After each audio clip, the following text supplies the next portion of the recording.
Ebanu GDM is and someone so a Christopher, Muslim for any other religious beliefs, you know. How do they feel about the conversation that is going on in the public space? Reverend Dr. Cyril Fayose Anape, I am a guest or General Secretary Emma, the Christian Council, Menino AD and Komo Anape. Reverend, good morning. Good morning, and good morning to your listeners and viewers. All right. So you've been following the conversation. Let me pick your initial reaction to the entire conversation about LGBTQ+ and the reaction of Ghanaians for and against. What's your reaction as a Christian Council?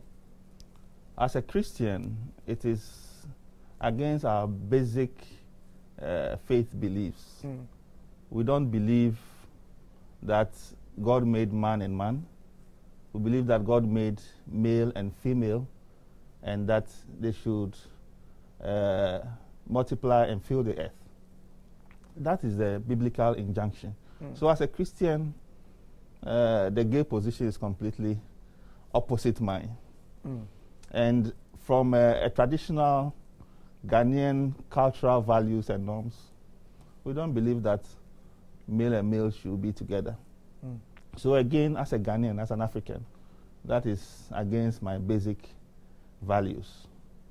And I believe that is the case for most Ghanaians. There are a few people who are raising issues with it, mainly with influences from outside. So, but they have a right to their opinion. So that will be my initial reaction. It's interesting the functional word you use in your initial submission, which has to do with belief and faith. Yeah. It is you who has that belief system and you who has that faith, that it is against your religious belief. But somebody may also have a religion that he feels allows him to have a taste for a man or to have a taste for a woman, though that person may be same gender. Should we be discriminating against them if it's based on a matter of belief and faith? People can have divergent beliefs from mine, but I did not really talk about belief. I also talked about our cultural values and norms. And maybe the third point can even be the fact that it is not natural. Just by observing nature, just by observing the fact that God or the Creator himself or herself created us not as one sex, as male and female. All those are pointers. So it is just not belief that I'm counting on here. It is also our values as Africans, as Ghanaians, and also the fact that if you just observe nature, you get the impression that certain parts of the body are made for a purpose. The anus, for instance, is for excretion. It is not for sex. That is the fact of the matter. Can't also someone that is make nature. The case that the female, organ, the sexual organ, the vagina, let me put it that way, is also made for excretion. That's where the urine passes. Or if you make a case about that for the anal, whatever. The penis is also made for excreting urine, but it's also a sex organ. At least we can say that it has got a dual function. We can't say that about the anus, for instance. Now, the point about culture and some arguments that I have heard is that if we are able to uphold certain cultural beliefs and accept them, and that based upon that, you say that even our culture does not accept that. There are other cultures that as we speak now, we are fighting against. Trokosi and co that we are trying to get out of the system. But these are people's beliefs that at the moment we are fighting. So wherein lies the consistency if you talk about culture? No, culture is not sacrosanct. Culture is evolving. And as we move along, things change. So we are evolving. We question our way of life. So we are evolving. And then we end up with the best practice. So we are not saying that we should do things just because they are the things our forefathers had done culturally. No. We look at it, we critique it, and then we come out with the best that we can have from that situation. That's what we are doing. So we are not just saying that culture should be accepted hook, line, and sinker. No, we are not saying that. So we critique our culture, and I agree some cultures, some cultural practices are not right. But who determines that this is not right and this is right? It is the whole of society. It's all of us, you and I. Indeed. Yes, we look at it. We look at it carefully. So then, if you look, that one time slavery was accepted worldwide, throughout the world, even in religion. Even St. Paul asked the slaves to be obedient to their masters. But as we go along, we have questioned it, and we've realized that there are certain problems with that cultural practice. It's a cultural practice, and we have moved beyond it. But that doesn't mean that all cultural practices are in effect wrong. We should not make the point that everything should be changed just because culture is not sacrosanct. It can be critiqued and challenged and improved upon. So, for me, that is the position. We continue to. So that's how dynamic society can be. Exactly. And that's how important evolution is when it comes to communities and societies. So, for instance, over the years, we frowned on gay activities and all. And society is evolving for a certain crop of people who have developed a certain taste for their sexual preferences or whatever we may discuss. I know the medical part will come in along the way as we're having a conversation. But society is evolving, as you say. And so in the process of evolution, some people have seen that, look, all this time that we have been told that the anus, for instance, is for excretion, it could also give pleasure. And so they decide to go that path. Does the evolution not apply there as well? If you say society is dynamic, it is a pull and it's a push and pull effect. That is how culture evolves, values evolve. So there should be some tension between those who believe that we should go a certain direction and those who maintain the old position. Those who are saying that we should move on and those who maintain the old. That push and pull effect is there. And we must interrogate the issues. So we must just not sit down and say, because some people think that you can derive pleasure from the anus, it's okay for all of us to go that direction. No, some of us do not think that the anus is designed for pleasure. It's designed for excretion. So the debate continues.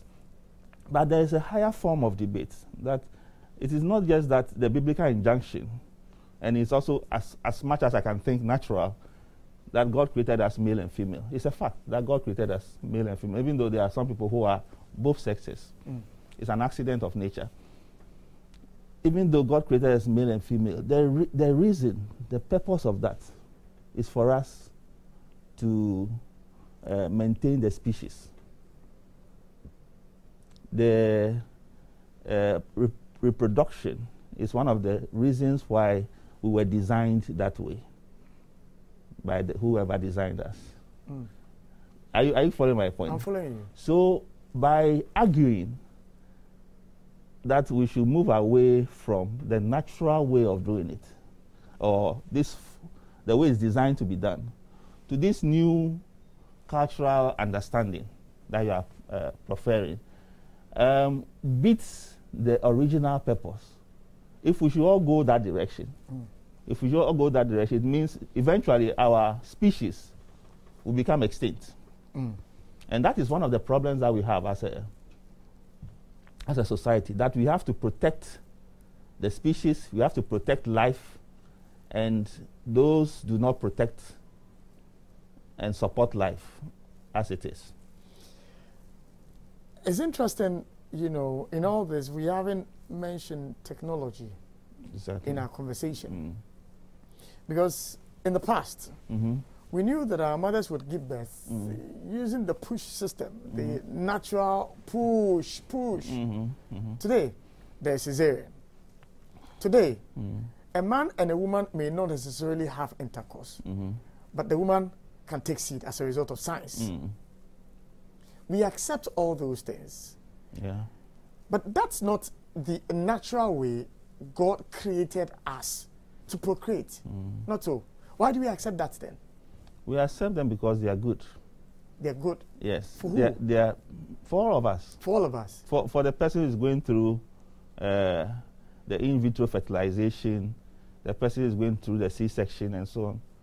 It's helping them survive otherwise a terrible and difficult labor and situation.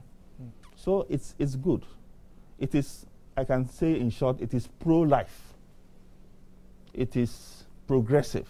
Is it all about pro-life?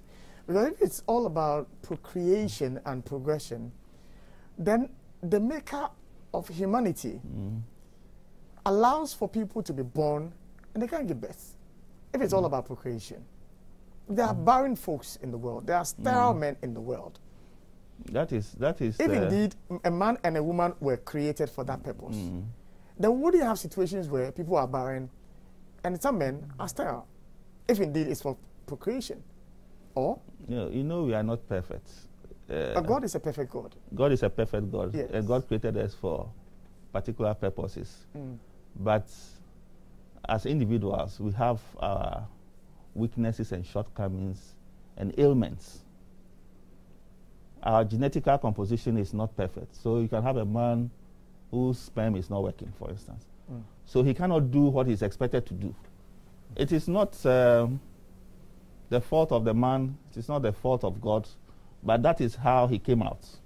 I don't know if you follow what I'm saying. I'm trying to. So because if the purpose of the higher being, God for that matter, was for that man who has a baby, was supposed to help in the process of procreation, for that woman to have a womb for procreation, and yet she's giving birth to, and she can't procreate, then it defeats the whole argument about procreation, does it not? It does not, because I'm saying those are accidents of nature. Those are the exceptions. They are not the rule.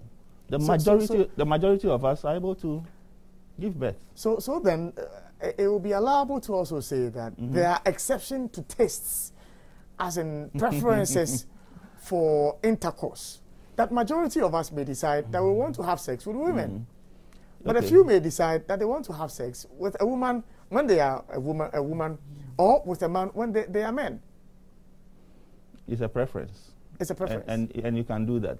You can do that. The problem, so why are we fighting them? The problem is, if we don't fight them or we don't do anything about it, it can gradually become accepted and become the norm. Your preference should not become my preference.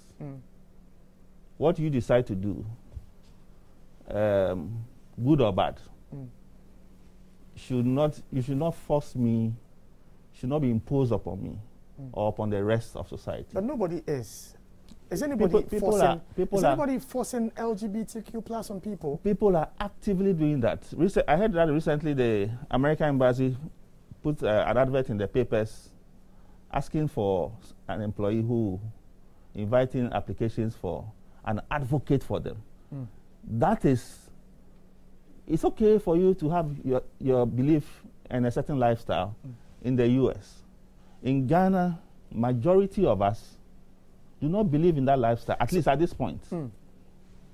So why bring an advocate to come and advocate for that lifestyle? So what's the countermeasure? That is what we... But the countermeasure is for you to also do your advocacy. And exactly, that's what we are doing. Yes, but this is our advocacy.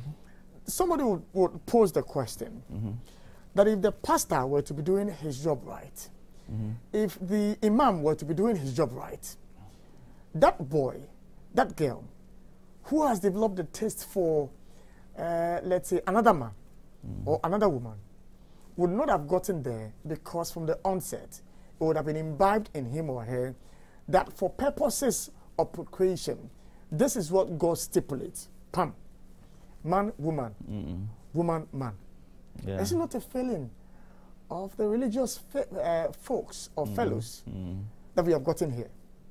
In spite of our best efforts, not everyone will actually follow the instructions and the dictates of our religions, whether Christian or Muslim or traditional. In spite of our best efforts, there will always, in fact, even those of us who are faithfuls of our religions, we have our shortcomings. We are not able to follow the prescriptions accordingly. So the reality is that we are human and we have human failings and weaknesses. But the question to the question itself, we have not failed. We have done our bit. But in today's world, people are actually exposed to all kinds of things. You talked about technology. As our children now spend very little time with the religious community. Let me put it that way. If they happen to be in school, maybe there'll be a prayer in the morning, a prayer in the evening, and that's about it. A prayer before meal, a prayer, things like that. And then once in a week, they'll have an opportunity. That is if they go to church every week. Be in church. Throughout the week, they are in school for 8 hours, sometimes for 12 hours a day. And if that school should send them a particular kind of message, which of them are they going to accept? That is why when the CSE thing came up, Complex Sexuality Education thing came up, and there was an agenda to kind of sneak some curriculum into it that tends to favor the gay agenda, it was vehemently opposed, because it will expose our children to a certain set of information, and eventually, if you are exposed to information over and over and over again, you begin to believe it. And we don't want that to happen. It's interesting that the Christian faith tells us that the Creator, as much as He wills all the power in the world, chose to give man his free will. So He gave you your free will. Yeah. Make your decisions. At the end of the day, He will judge you during the judgment day. Yes.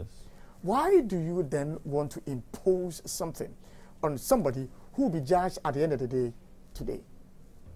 No, we are not imposing anything on anyone. What we are saying is that this is our values. This is what we believe. But he has the free will to make that choice. Yes. So society, through its leaders, sets certain standards and values and norms. Okay? And we say this is what we believe in. We do our best to impact it upon the next generation. And like God, they are free to take it or leave it. Are you with me? So that is all that we are doing. But for us to make sure that they take what we believe in now, we advocate for it. We do everything to teach them that. And if we realize that someone is bringing something that we believe is contrary to what we believe, we do everything to oppose that position. I don't know if there's anything wrong with that. Well, I'll use myself as an example. That, for instance, when I was going to secondary school, my mother called me and said, Kwame, there are a lot of bad habits in schools. There is this, there is smoking, there is drinking, there is this. Remember the things I've taught you and don't go astray. Now, she believed in me to allow me to be on my own for 3 years on campus. I came back a better man. If all of us were supposed to be doing our work, that one stray child who would have been the originator of the entire concept of LGBTQ+, he wouldn't have come out, would he? Or would she? Oh, you are thinking it is a child that is coming up with this? No, I'm talking about the first person. Yes. Okay. Who went rogue in terms of breaking free from that circle of man to woman, woman to man. If society had done its work in terms of playing the role of imbibing these principles you talk about, be it for the Christian faith, be it for the Islamic faith, or even the traditional faith, we would not be having this conversation, would we? Well, you can say that, especially in the countries where this whole idea originated from. We may not be where we are. I will agree with that. So the whole point, what we are trying to do now is to make sure that no one falls through the crack. We imbibe what we believe now, just like your mother did. Your mother called you early in the morning and told you that this is bad, this is bad, this is bad, this is bad. Your mother did not say that because you have been given free will, Kofi, you go out there and decide whether stealing is good or bad. This is good or bad. No, your mother gave you the standard. Said, this is the standard. This one is not good. Smoking is not good. Stealing is not good. Sleeping too much is not good. You have free will, but she gave you the standard. And because she gave you that standard, you came out a better man. If she had not given you that standard, you could have gone astray. So that is the point. That's what we are trying to do now. We are trying to maintain what we believe is the standard and pass it on to the next generation. Is it impossible for this whole LGBTQ plus, community move or uprising? Is it impossible for it to be in the plans of God, for it to happen now? Is it impossible? Is it impossible? Yes. It's difficult to speak for God. Yes, but there are biblical examples of things that God has allowed that we human beings consider as ills of society. And God, it was within the schemes of God for them to happen. Is it impossible for this LGBT thing to be in the plans of God for this generation? Is it impossible? I think so. I think it's impossible. You think it's impossible? Yeah, I think that. Well, maybe I didn't understand your question well. Maybe you should put it again. Okay, so is it possible? Let me rephrase something. Is it possible that God is in the know about the activities of these LGBT people, and that it is in his plans that the next 10 years he's going to use this uprising as an example for a generation that will come? Is it possible? Well, if we make reference to the Sodom and Gomorrah incident, then we can say that it's possible. It's something that happened. If you can say God allowed it, it happens. God knew about it, and at some point, God sent messages to them that this is wrong. I don't want you to go this way, and eventually, God rained punishment on them for going down that route. So, and then also to send a message that this is what I like and this is what I don't like. Okay, so it can be that this is happening now to send a message. But let's also remember that we have been given free will. So sometimes what I would say, the will of God, what God wants, sometimes it's limited because of the free will he has given us. So human beings will still go astray, even though God wants them to be on this path. They will still go on a different path. So it is not necessarily that it is God's plan that this should happen, but it is happening. And God will try to teach us a lesson out of it. There will be a lesson in it for us. All right. My understanding is that one of the LGBTQ plus advocates has been following the conversation, and he's joining us for a few comments about, the position that you have held on the conversation. Elikem Fiachi has joined us on the show. I believe his popular name is Craziness, if I got that right. Elikem, good morning. Yeah, good morning. Can you hear me? Yes, I can hear you. How are you doing? Well, I'm alive. All right. Elikem, I asked the question, what drove you to become an activist for the LGBTQ plus community in Ghana? Please, the question again. I'm saying, what drove you to become an LGBTQ plus activist in this country? Oh, yeah, sure. What drove me was the violence that I constantly experience and see fellow LGBTQ persons going through in this country without any justice. Even the lawmakers and even the securities that are supposed to be protecting the citizens end up abusing these people just because of the myths and the bad narratives that are created around the system. Now, you talk about your personal experience. What's been your personal experience? Well, like I mentioned, you are constantly being harassed by even the police, and even you are discriminated against by people that are even supposed to be protecting you or to be more understanding, including the Christian faith. For doing what? For what purpose do they persecute you, if I may ask? Okay, just because you are not conforming to what their faith or their beliefs are. So is that to suggest that as I speak to you, you don't conform to these beliefs and you are practicing? Well, I don't conform to Christian faith. First of all, I'm not even a Christian. I was a Christian, and I'm no longer a Christian. Okay. I renounced Christianity more than 6 or 7 years ago. So I don't expect Christians to force me to conform to their norms and doctrine. Are you gay, if I may ask? I'm even beyond gay, because being gay, I feel, is even more limiting just between two persons. So I'm beyond gay. I think I am human sexual, in the sense that I feel for any human that if I'm attracted to a person, I'm attracted to a person.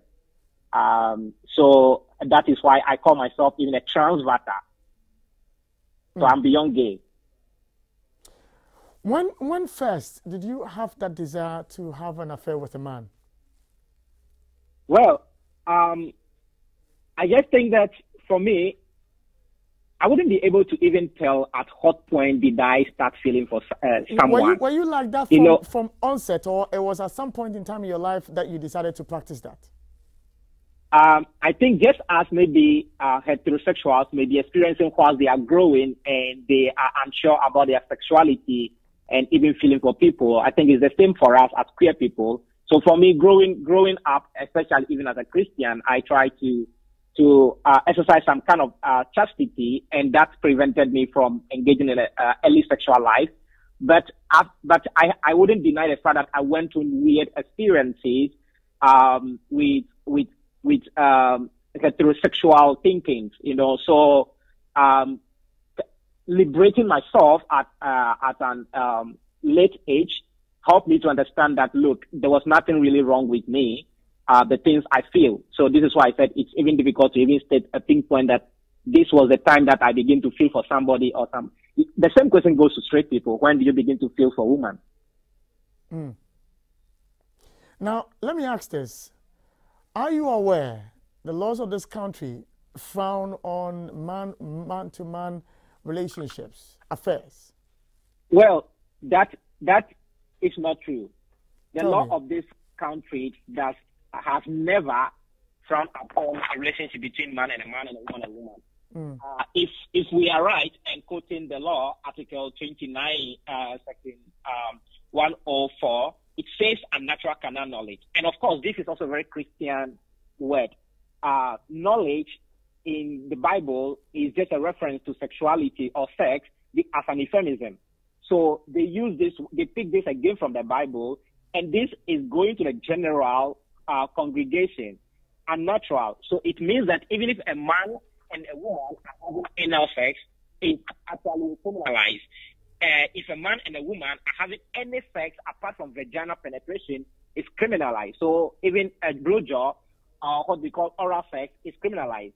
Masturbation and all other forms with sex toys and the rest are criminalized. This has nothing to do with LGBTQ community. So you are a general law against the Christian believers. Alikam, you are expanding the scope of reach of the word on carnal knowledge to even talk about, the things that are accepted today in society as being okay. So that means that you are aware that your activities are on carnal and that they are illegal in the country. Why do you then practice it? Because you seek to rope in other so this accepted... is why we are advocating. Listen very well. If you know and understand that oral sex is carnal knowledge and anal sex is carnal knowledge, and therefore criminalized by the Constitution, then it's not homosexuality that is criminalized. Then even heterosexuals should be jailed for having anal sex and oral sex.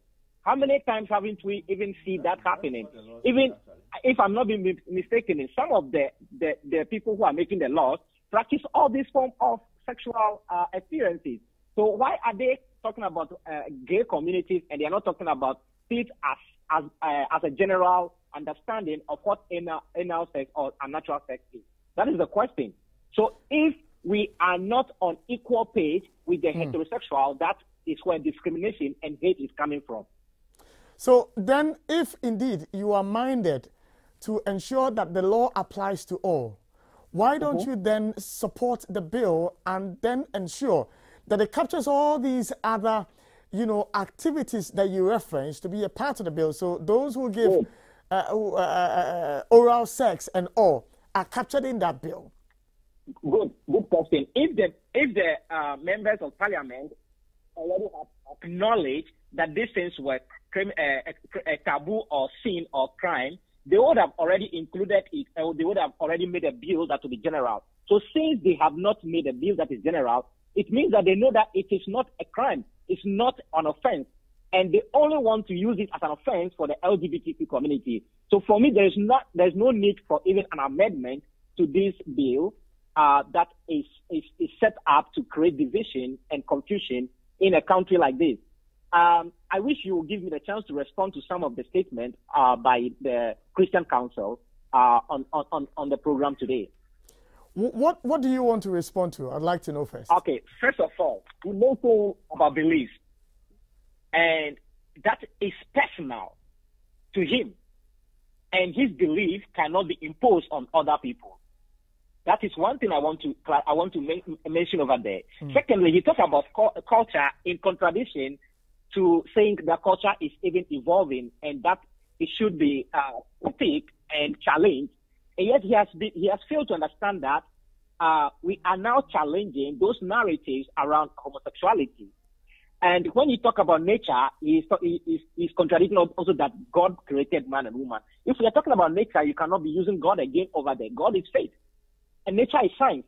So we cannot be putting these things together and be creating confusion. Again, when we are talking about excretion and as anal as an excretion, I think it's a cliche argument. We all know it. We all know that anal is used for that. We all know the pussy is used for urinating. The dick is used for urinating. But at the same time, we enjoy sex with all these organs. So I think, again, we was talking about procreation, and I think that is also discriminatory against barren heterosexual women and men. And this is why a lot of marriages are suffering, because they are not able to procreate, and then they think that they have committed the worst sin and the worst crime in their life. And families are persecuting them for not being able to give birth. So we should be able to really come to understanding and create a system that will be very much embodying, and a system that will be all inclusive. All right. You hold on 1 second for me, and let me come back to the studio and speak to Reverend Fayose. Reverend, so he makes a brilliant point about the law and on carnal knowledge, which he says unnatural carnal knowledge, which he says is an extract from the Bible, from the Christian faith. It suggests that, and I have heard. No, that is, whether it's an extract from the Bible or not, that is our law, is the Constitution. I understand. I understand the point. But he makes the point that I have heard so-called marriage counselors in churches speak about how, you know, oral sex is good, how a man should give a woman oral sex for her to get orgasm, and how a man... But that is not what the mouth is meant for, is it? Exactly, yeah. So why don't we hear you preach about that? So that is the weakness of the law, and he pointed it out. And that is the more reason why we need a more elaborate law. But why are you not loud? That is more specific to the issues that we are talking about. Yes, the law as it is criminalizes all of that, all that you have said. But we don't hear we don't hear the Christian fraternity advocate for people to stop the oral sex and the rest of them, the funny things that people are doing. It's allowed. We don't hear the body of Christ speak against these. We hear them promote it rather. Most of those things are done in the privacy of our rooms, under the cover of darkness. But they do it in the privacy of their rooms. Yes, that is okay. That's their preference. Yes. And you can do whatever you like in the privacy of your room, under the cover of darkness. You can do whatever you like. The problem, however, is when there is an insidious attempt to impose that way of doing things. But you are imposing an illegality as well in the Christian body. And I'm saying, I have MC programs where, suppose marriage counselors, were encouraging Christians to practice oral sex. And nobody is agitating for these trends to be halted. Is it not double standards then on your side? No, I don't think so. Why not? I think that heterosexual sex is more than just penetration. That's what I think. So what those people are advocating, some of them may be right. That it includes foreplay, playing with each other, and so on and so forth. I think that is the direction in which they are going. And that is not a bad thing. Because in a sexual encounter, there must be pleasure for both parties. And that is, I believe, what most Christian counselors try to promote. But what we believe that this... Do you support oral sex? You?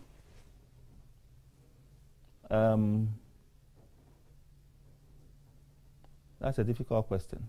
But it shouldn't be difficult. It should be very easy. I will say that I support what the two partners will do to give each other pleasure. That's a generic response. Yes. But do you agree to I will not sex? I will not go into the pulpit and go and preach about oral sex. I will not go and tell my congregants that they should. Not on the pulpit, but having a marriage counseling session. Yes. Would you encourage oral sex? No, I will encourage them to do what they have to do to gain pleasure from each other. So one of the couples will tell you, the man says, I enjoy when I have sex with my wife through the back. It is a means that he gets his pleasure. And the wife understands. Is that okay for you? I'll have difficulties with that. Why not? Why would you have difficulties with that when they have agreed that this is what gives us pleasure and so we should do it? It is not a man to man. It is a man to woman. But the man likes to have the woman from the back. I have difficulties with that because the back is not designed for sex, and that will be my position. But you have no problems with a woman allowing for a man to insert the penis in the mouth? I didn't say that. I didn't say that. But that's oral sex. That's what oral sex is about. I said if it's okay for them. Yes, but that is what is going to happen. As members of your church who have a desire to have sex with the man's penis in the woman's mouth.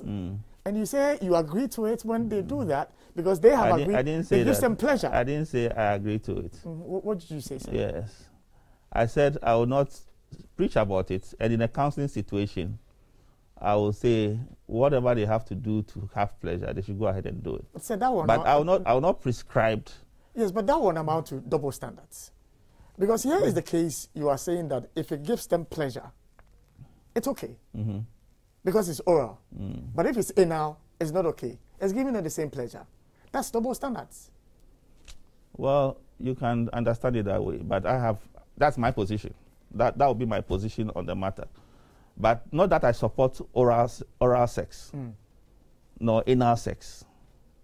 But in terms of, how would I put it? What's the word? The negativity of it. I don't want to put it in that sense. One is slightly better than the other. That's what I'm trying to say. All right. Now, Elikan, let me come to you and ask my final question. This bill that we hear, the LGBTQ plus, make a lot of noise about, actually has components in there that seeks to protect your members in terms of abuses they suffer when somebody alleges that this person is gay or that person is not gay or anything. The law seeks to protect your members. Is that not good news for you? No, that's not a good news. The bill should have rather been a bill that is making a total law that protects the queer community and actually pronounce punishment for anyone who threatens their life. This section that they said that anyone who beats a queer person or whatsoever will go to jail for 3 years will not work. Because in this country, you and I understand that we already have laws that protect the citizens in general against violence. But yet, there are jungle justice going on, even when the person is alleged as a thief or as a witch, you know? And how has that changed ever since? So the bill would actually end up legitimizing hate and violence among people who are not well learned, because not everybody, you and I can read the Constitution and interpret it, right? But not everybody on the street that can read the Constitution. So once they are actually pronouncing this on the local station and everywhere, people would be provoked and take the law into their own hands. Even if the law will end up jailing the perpetrators, the thing is that the crime would have already been committed. People would have already died. People would have already died contradictory? The police arrest them. Elikam, is that not rather contradictory? That now, as it stands now, if somebody alleges that somebody is gay, and then some people assault that individual, as much as it may amount to a crime because there's been an assault, it would not be a crime because they assaulted somebody based on the allegation that the person is gay. But the law is saying that if somebody thinks that this person is gay and then assaults that person, the law would sentence that individual. Why would somebody then want to risk to go and assault somebody based on allegation and rather not report the person to the police, but rather assault the individual? I think rather it's a deterrent rather. No, listen. You are aware of, in this country, people allege women as witches. They know if you beat a woman as an alleged witch, you will go to jail or you'll be arrested. But people still do it, right? Yes, but these are the frequency and the magnitude of these issues that you are referencing. How wide is it? It's just because the media report on it less. That is why we are not aware of how I agree with you. You see, I disagree with you because, you see, I wouldn't talk about the mainstream media, but social media is so sensational that any story which has to do with the abuse of anybody perceived to be LGBTQ plus is in the media space. And so I disagree with you when you say that we don't highlight on them. We do. And so if you're unable to tell me how widespread these cases are, then it means indeed there's protection for your folks. Yeah. Let me just give you a singular example. If you are not from a very privileged position in this country as an alleged person, I'm not talking about just the LGBT community, and something happens to you, it's not a media-worthy news. So it hardly go very viral on the mainstream media. Captain Mahama, who was lynched in around 2017, right? It became a public news everywhere. But on the same day, there was a woman that was alleged raped and lynched in the northern part of Ghana. You know, I read it only once in the Spectators. That's incorrect. I published it several times, but not many media. That's incorrect. That's incorrect because that particular story you seek to reference, we dealt with that story in the media space for continuous 3 or 4 days. My network was one of those networks. Yes, that is your network. I believe even the gender minister then was involved in that matter. Let me land. If I may land. Okay. The gender minister then was also interested in that matter. So that matter gained a lot of public traction or media space. So the comparison really doesn't wash. Okay. Let me just go back to why we are here. All right. But our time our time is far exhausted. Elegant. I am grateful that you made time to interact with us and engage us this morning. Really grateful that you joined us this morning. If you can give me a few minutes to say some few things. Okay, make it a minute. Make it a minute. Okay, so one thing we have to understand is that Christianity in this country is actually abusing an entitlement. You know, Christianity is for what? They are abusing an entitlement because they feel so entitled to do the things that they are doing, but they don't see people who are not sharing the same view and faith with them to do the same thing. But they are coexisting with Muslims. When they reference Sodom and Gomorrah, please, just when they reference Sodom and Gomorrah, they actually misinterpret the concept or the idea of Sodom and Gomorrah. Sodom was not destroyed because of homosexuality. A reverend is there. Maybe if I'm wrong, you should be able to tell. Sodom was destroyed because of their wickedness, greed, and the way they treat poor people in Sodom. And when we talk about homosexuality in the Bible, those things that were referenced as homosexuality were not homosexuality, they were rape cases. They were rape cases, and you can remember the Benjamite war, that the concubine who was raped, they asked for the men to be brought out for them to rape, and then the men gave their concubine to be raped. The same thing happened in Sodom when they asked for the men to be raped, and Lot wanted to give the daughters out to be raped. So that was a rape culture. It's not homosexuality. It's not a consensual sex. So the destruction of Sodom was not based on homosexuality or LGBTQ identity or consensual sexual relationship. It was based, you can read that in Ezekiel 15:49. I am grateful that you made time for this exhaustive conversation, but time is not our friend this morning. I'm so grateful for the time you made for us this morning. Reverend, Elikam throws a challenge at you that Sodom and Gomorrah was not destroyed as a result of their gay tendencies, but it was as a result of the wickedness that they perpetrated on the people there. What does the Bible say about that? There is nothing further from the truth. There are several references, apart from Sodom and Gomorrah, Pauline references, where the Bible specifically says that such relationships are an abomination in society. So I don't know what Elikam is actually saying. He says he's no longer a Christian in the last 6 or 7 years, and he's trying to give an interpretation to scriptures to Christians. He should allow Christians to do that. But I don't do that his domain. What made God so angry to burn Sodom and Gomorrah? Homosexuality. Homosexuality. Yes. Okay. Reverend, because men sleeping with men is an abomination unto the Lord. But you see, until, is it Lot went there, right? They existed. Yeah. It was Lot and his folks who went there, and then let me sound a bit hypothetical. And God's attention got to them. If Lot had not gone there, they would have been there practicing their homosexuality, and that would have been it. Or?